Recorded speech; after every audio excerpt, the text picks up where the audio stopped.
Welcome to Part 2 of Lecture 14 for Chemistry 312. This lecture is on the chemistry of plutonium.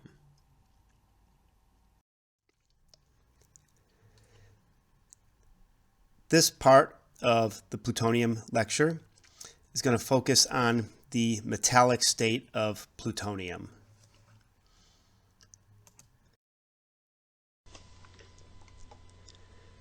Metallic plutonium has many interesting properties, all derived from their F-element chemistry. The density varies, but can be close to 20 grams per milliliter, and has a relatively low melting point, around 600 C. There's strong interest in metallic plutonium related to how it's made, the processing, the relationship between the structure that's produced, and the resulting properties. So this relationship is important for understanding the behavior of plutonium metal. There's also large interest in the reactions of plutonium metal with water and oxygen due to formation of oxides. And there's also studies related to the impact of sulfur radiation. How does that influence the behavior of plutonium metal? Now, plutonium metal can be formed a number of ways, mainly through metal reduction with solutions that are reductive for the plutonium compound. For instance, plutonium tetrafluoride can be reduced in calcium metal, where the plutonium tetrafluoride goes to the metal and calcium goes to the fluoride. So this is performed by first producing the tetrafluoride species, inserting it into calcium metal, melting the calcium. When the reduction occurs, plutonium is more dense and it solidifies at the bottom of the crucible. This is similar for the oxide, so the direct oxide reduction with calcium metal can also be performed, where you use plutonium dioxide, calcium, and calcium chloride. And then there's molten salt extraction, where the molten salt system is used as a solvent, where plutonium can be reduced to the metallic state, and the solvent, in this case molten salts, are not influenced by the reduction behavior. Electrorefining is this process where plutonium is formed into a metal in a molten salt system. In this case, liquid plutonium can oxidize from an anode ingot into an electrolyte salt. The salt is at elevated temperature above the melting point of plutonium metal. So the plutonium can be introduced, oxidized plutonium-3.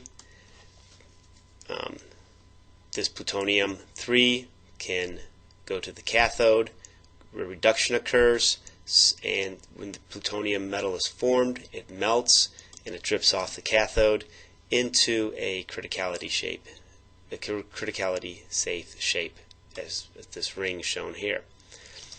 Plutonium metal can also be purified through zone refining. In this case, plutonium metal can melt. Some of the impurities will not melt, such as oxidize. They'll form a slag. So you could take plutonium metal, you have a melt zone in which the plutonium metal can pass through at a slow rate. The impurities travel in a direction either the same or opposite of the melt, but you wind up having a section of the metal that has a relatively pure plutonium phase and a phase that contains the impurities. Another interesting property of or purification route for plutonium metal is shown here, where you can do vacuum distillation of americium that would be produced from the decay of plutonium-241 in a plutonium sample. In this case, you can levitate plutonium metal in a magnetic field, heat up the sample so it becomes liquid. By putting this under a vacuum, you can distill off the americium and leave behind very pure plutonium metal. This is usually material that's used for experiments. And the reason people would be interested in making pure plutonium metal extremely pure is to study its fundamental properties. Plutonium metal has some extremely interesting properties, particularly the different phases of the plutonium metal. Here we see that the metal goes through 6 phases. This is the length of change plotted against the temperature. we see there's 1, 2, 3, 4, 5, 6 solid phases, a liquid phase. The face-centered cubic is your least dense phase. All these levels are close to each other energetically, so that's why they can be reached through just heating the sample. Then the densities of these phases vary dramatically. The data is shown here, where the most dense phase is the alpha phase, which is close to 20 grams per milliliter, and the least dense phase is this delta phase, this face-centered cubic, the FCC phase, where you get a little bit under 19 grams per milliliter. Plutonium also has an interesting property where it expands when it melts, and it also has a relatively low melting point. The data for the different phases are listed here. Their temperature range, lattice, crystal lattice and space group, unit cells, atoms per unit cell, and then the density. This interesting property of plutonium, where you have the different phases, is also manifest at higher pressure. So in this figure, see, as we increase the pressure, this phase, which isn't present at regular atmospheric pressure, can be formed. And these different phases are really due to the behavior of the 5 F electrons in the plutonium metal. So, for instance, with the alpha phase, the low symmetry ground state is due to this 5F bonding. These F orbitals have odd symmetry, so they're similar to the P orbitals. So you see some similarities between the behavior of plutonium and these P orbital metals, tin, indium, antimony, tellurium. And this has also been modeled with local density approximations. And they show that the narrow widths of the F bands lead to low symmetry ground states of the actinides, which is observed. And here's an example of some of these lower symmetry crystal states. This is similar to the figure that was shown on the previous slide. And we see as we get higher, we go from lower to a higher symmetry. The other thing that can be pointed out here, compared to aluminum, which just has one phase that increases in length, and then when it reaches its melting point, the density decreases.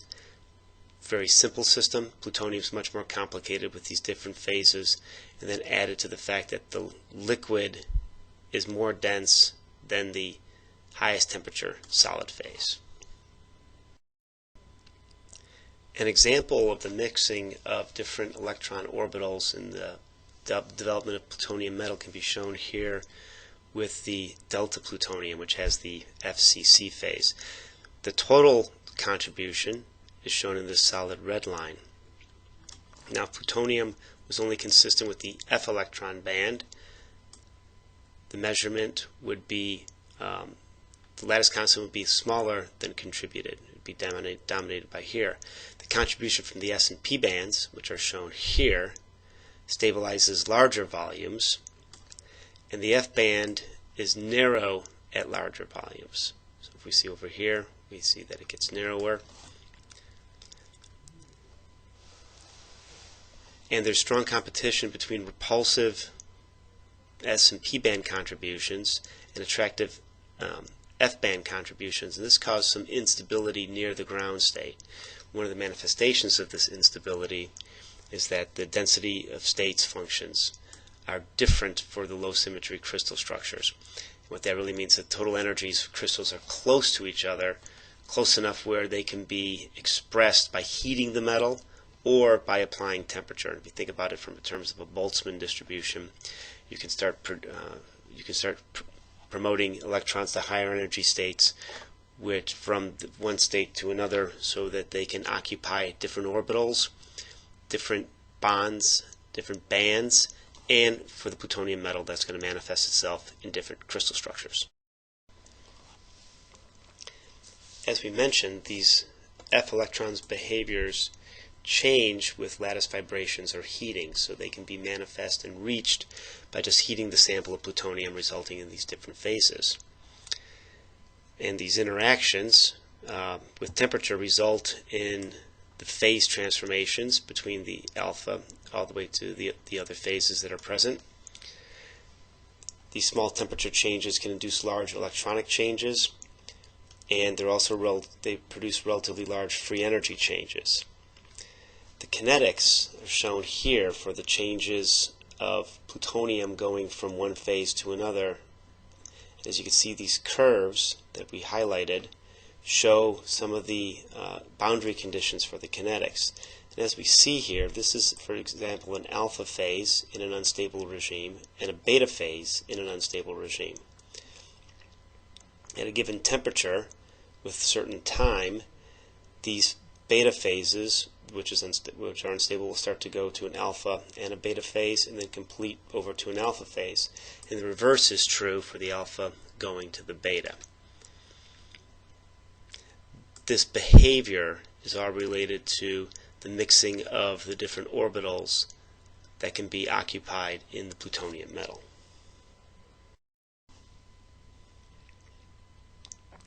This behavior for the actinides increases up to plutonium and then switches over from americium on, where the material is more like the lanthanides.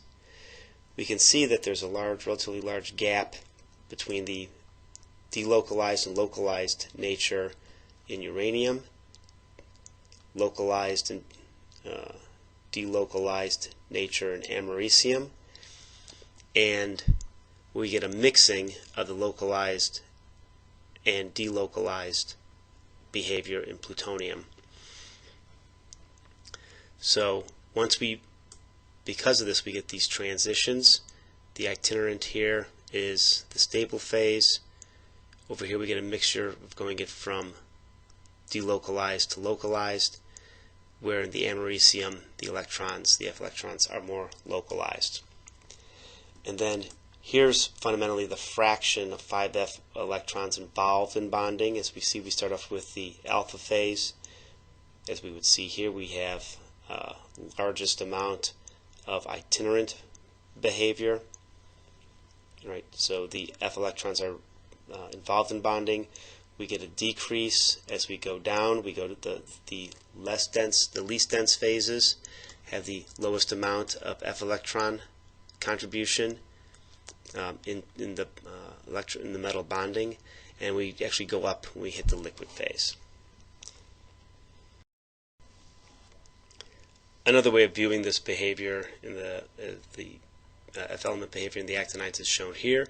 As we go from neptunium to plutonium, we see the phases get more complex, and then as we go beyond plutonium, the F bonding decreases and the phases become much simpler. This is also observed here, where we get simple phases. We start increasing, we go up to plutonium, the phases become more complex. We're increasing the F orbital behavior and F orbital interactions in the materials. And then once we get beyond plutonium towards americium, the systems becomes much simpler.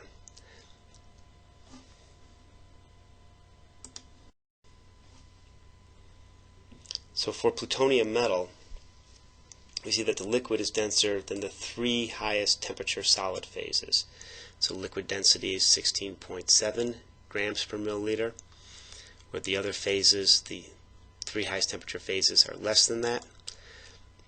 For this reason, materials that are made with plutonium are often alloyed so that behavior can be consistent. And here's an example of figure showing the phases as a function of temperature for plutonium metal and a plutonium alloyed with gallium. We see that the gallium phase, the delta phase, is stabilized over a very large regime.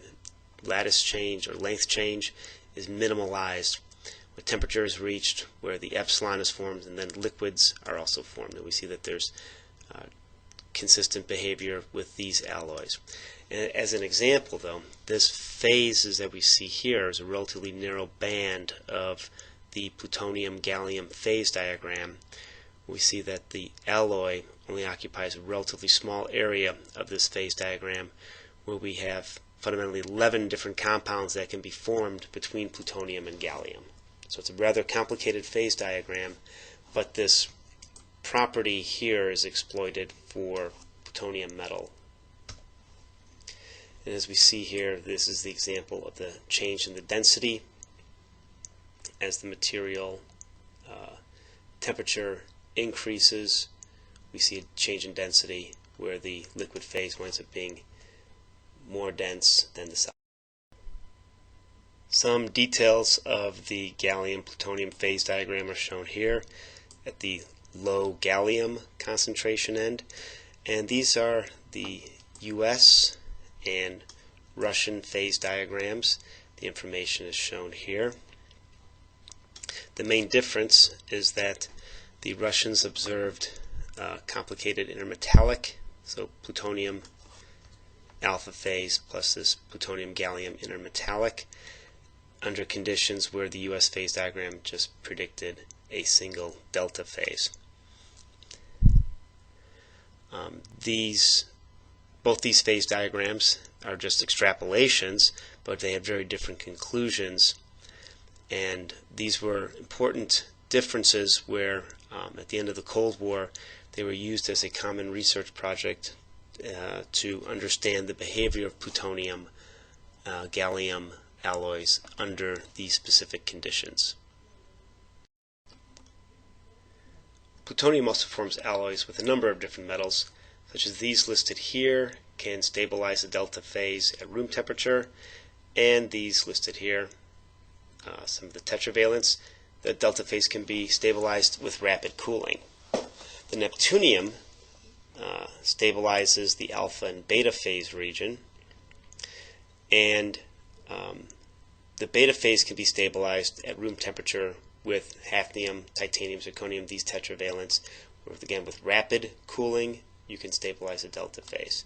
As an example of the large delta phases that can be stabilized, over here is shown the delta phase for the alloys of plutonium with americium. The FCC phase is stabilized. Compare this to the delta phase stabilization by the gallium. It's relatively large for the americium, relatively low for gallium. Plutonium can also form eutectics, in other words, where the melting point of the combined materials is dramatically decreased. So here's an example of the melting point of plutonium metal. Here's for iron. The eutectic is at a lower point. And plutonium can make eutectics with iron, cobalt, nickel, those components of stainless steel. If stainless steel is used as cladding and plutonium is produced in the uranium of fast reactor fuel, you may have to investigate the formation of eutectics in this material. There's also interstitial compounds that can be formed in plutonium metal, such as oxygen, carbon, nitrogen, and hydrogen. They get placed within the interstitial atoms. They form interstitial atoms within the lattice of plutonium metal. The electron configuration of metallic plutonium is shown here, where you get a mixture of F, D, and S orbitals. From calculations, all 8 valence electrons are in conducting bands. The 5F electrons in alpha plutonium behave like 5D electrons of transition metals, more so than the 4Fs of the lanthanides. And this is what really manifests the behavior. The 4Fs are not really involved in the bonding and structural behavior. They're not in the highest occupied molecular or highest occupied orbitals, whereas in plutonium the 5Fs are. The bonding and anti-bonding orbitals from the sums and differences of the overlapping wave functions are complicated for the actinides. And again, the small energy differences between the orbitals can overlap in the solids, and this is what accounts for the different configurations, and it's just manifest for the actinides at plutonium metal. Some of the methods for understanding and modeling plutonium metal are briefly described here. Density functional theory has been used. For the actinides, one needs to include low symmetry structures, relativistic effects, and electron-electron correlations. Local density approximations have also been used, and these include some potentials and Coulomb interactions. And then there's a generalized gradient approximation. These are localized electron density and density gradients. All these terms are often employed if you read papers related to density functional theory, DFT computations involving the actinides. these terms will be used. The computations are used to calculate energies at the ground state and can be compared with different configurations to identify those ground states which should be the most stable. So plutonium has the right amount of F electrons for this chemistry to be significant. One of the influences of the heavy nucleus of plutonium and the actinides are to impart relativistic effects on these F electrons. What's the manifestation of relativistic effects? It's due to the fact that particularly the s orbitals are pulled closer to the nucleus, since they can have a probability of being at the nucleus. They experience more of the charge of the nucleus. Their velocities increase. They become relativistic. Their relative mass increases. They have their radii shrink. This shields the F and Ds primarily from the charge of the nucleus, and the the D and F orbitals get extended. So we can see this behavior here, where if we examine the 4F in trivalent samarium, where the dashed line here is the relativistic calculation, the non-relativistic calculation, the solid line is the relativistic calculation. We see there's a slight extension on the relativistic, but if you compare that to the plutonium, the isoelectronic plutonium, you see that the relativistic calculation is further extended to the point where an area where the distance is important for bonding, you will get F electron contribution. So this relativistic effects allow 5F electrons to participate in chemical bonding because they're relatively far from the nucleus compared to the 4Fs. And if we look at the 4Fs here, by this point, so let's say 1.5 angstroms, very little probability of finding them at those 4Fs at this point, where we have a much larger probability of finding the 5Fs.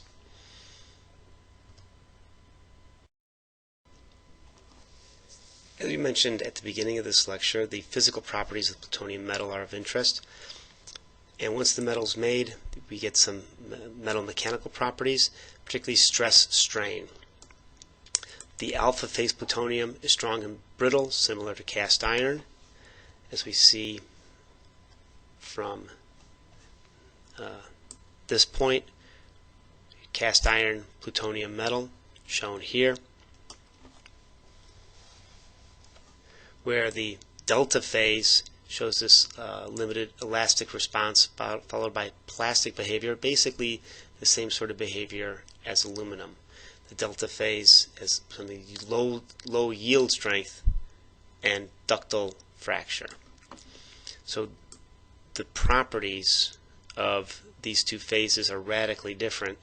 As we see with the alpha phase, it's more like cast iron, where it would just fracture after putting a certain amount of stress onto it. It wouldn't bend very much, whereas the delta phase would act more like aluminum. It would start to, after a certain amount of stress, it would start to increase. It would start to increase in length. So an example, for those of you who have not seen stress-strain relationships, is shown up here.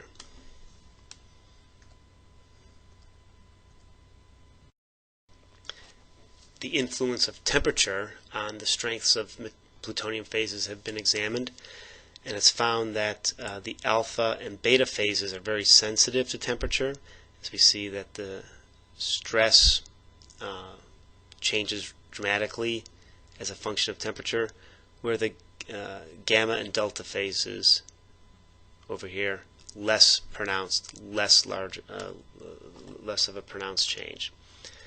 Now, the ranges are fairly wide, and this is a compilation of different work, and there might be some variations in the behavior and properties of the materials, particularly for the alpha phase plutonium. That's why we get such a large range.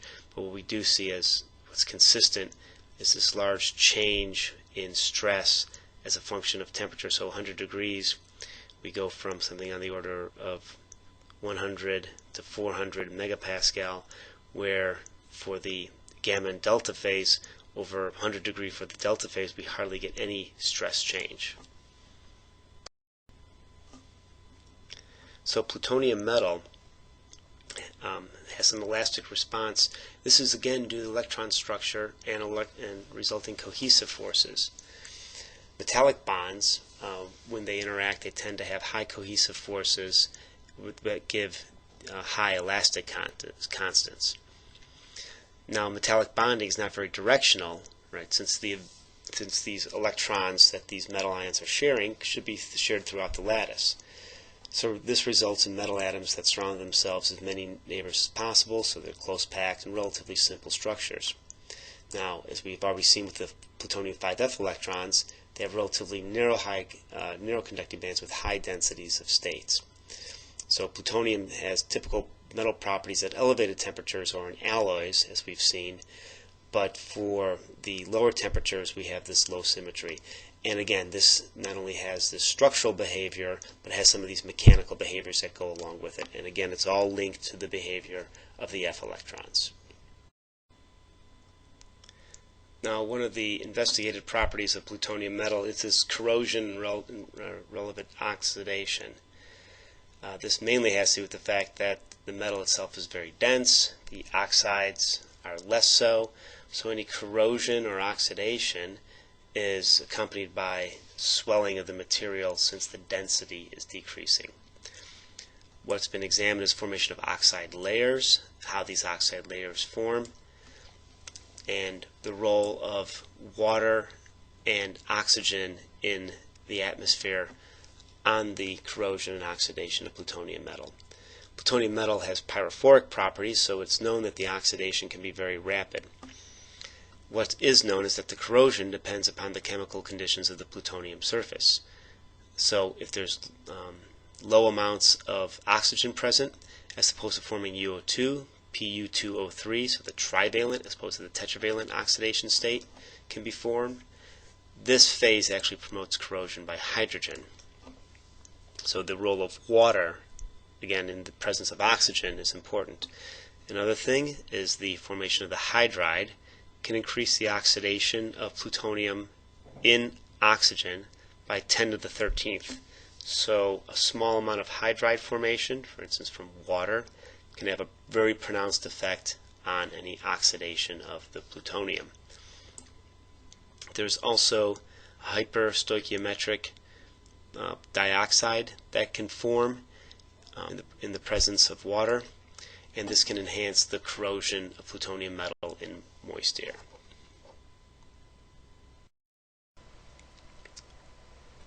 Here's an example of plutonium oxidation in dry air, where we have O2 sorbing onto the plutonium surface. This forms an initial oxide layer.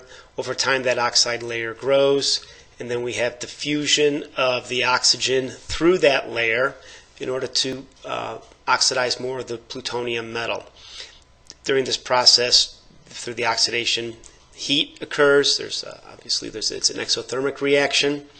Over time, this oxide layer can grow.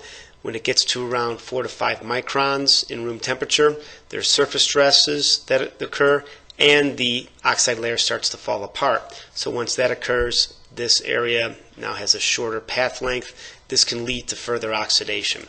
Over time, the oxide thickness becomes constant due to this behavior. The kinetics of this system vary slightly from the overall picture, where a thin layer of the trivalent plutonium oxide forms.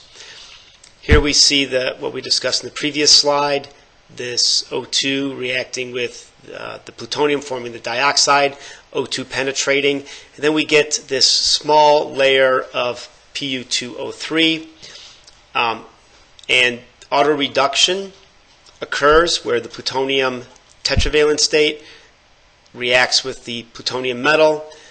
You oxidize some of this metal to this trivalent state, and eventually the oxygen that diffuses through interacts with this Pu2O3, forming the PuO2 state. As we see here, this layer is involved in the kinetics of the formation of this oxide.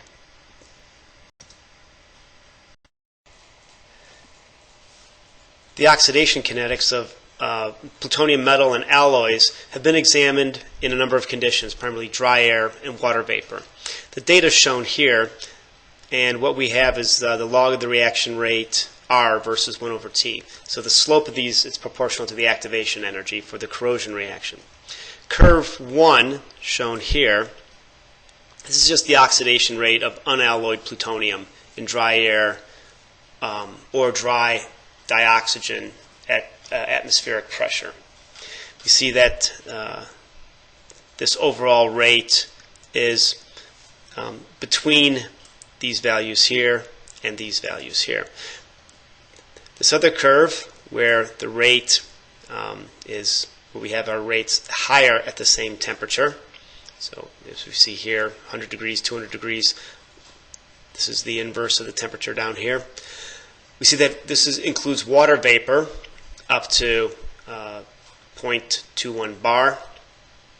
We see that this has been examined over a few temperature ranges. The behavior is consistent for temperature ranges up to 110. Then from 110 to 200, we see this change occur. But overall, the rates are going to be larger at the same temperature than for systems with dry air. So the role of water definitely increases the oxidation. This is the behavior of the gallium stabilized delta phase in dry air and moist air, respectively, and we see that those oxidation rates are lower, so the alloy has a little bit better stability against oxidation when compared to the metal. Now, if we look over here at this curve, this is a transition. It's between, at higher temperatures, we start to see an autothermic reaction, and this is the transition zone. So these rates, higher temperatures, the rates are definitely getting higher. And over here, we see that there's a temperature-independent rate. Right? As the temperature increases, the rate remains constant. And this is for the reaction of burning metal or alloys under static conditions. And then if we do an experiment where you would you'd have droplets of the metal or alloy that were burning during a free fall, you would actually increase the rate with temperature. So the data from this curve demonstrate the role of water in the oxidation and the fact that the alloys are less susceptible to oxidation than plutonium metal. Here's an overview of plutonium metal oxidation under various conditions. Here's what we described earlier, where we just have air atmosphere at 25 degrees, where we have the plutonium dioxide, the trivalent oxide, then with the plutonium metal. If the atmosphere is varied, and we have either inert gas or dry air, what we see at 25 degrees over a long period of time is an increase of the growth of this PU2O3 layer. Under dry air, it's a very thin layer. However, under the inert atmosphere, this layer grows into a rather large, it can be a rather large layer. If the temperature is increased, what we see occurring is for both systems, the PU2O3 layer can be very large. In the dry air, it goes to a steady state, whereas in the vacuum and inert gas, this phase can be the dominant oxide phase.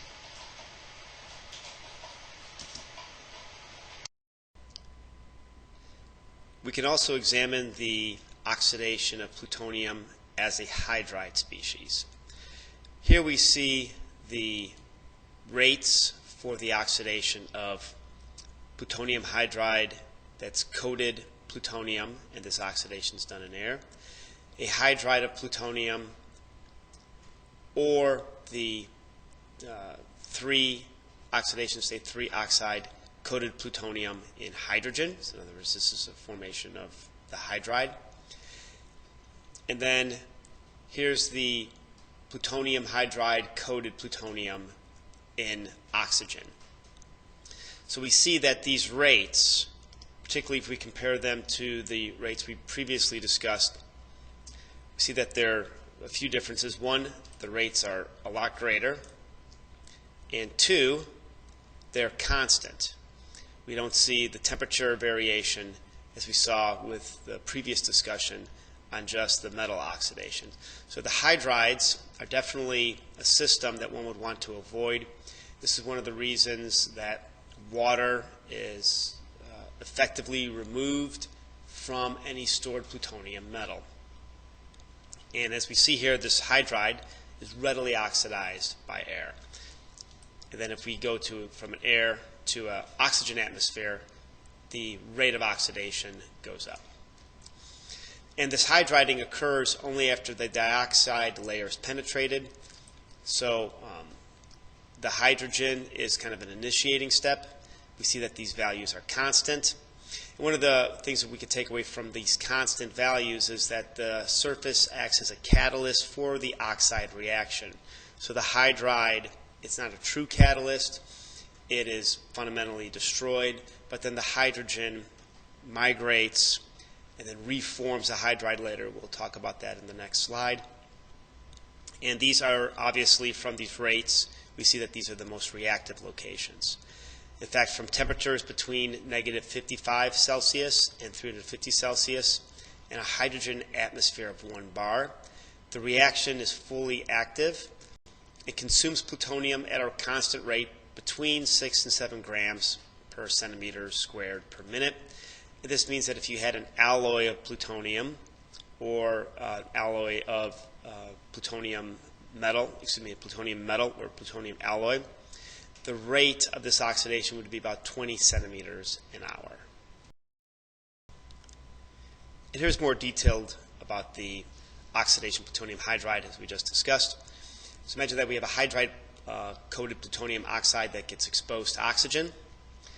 The oxide reacts with the hydride, forms this plutonium-3 oxide. With the evolution of heat, this forms at the surface. This produced hydrogen then migrates to the plutonium metal layer, where it then forms plutonium hydride.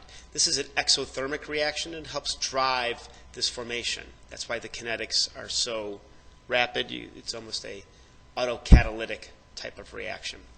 The process is that we get oxygen absorbs at a gas-solid interface as the dioxide, as shown here. So this dioxide forms the plutonium-3, the Pu2O3 species.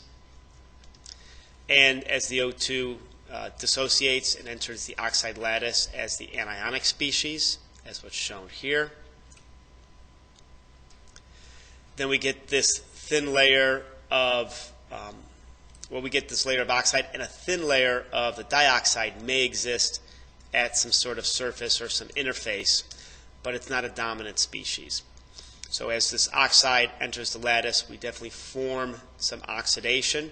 This migrates down to the hydride lattice area, where we get the formation of the oxide. And the oxygen for this reaction is exothermic, forms the dihydrogen, and that forms the plutonium hydride.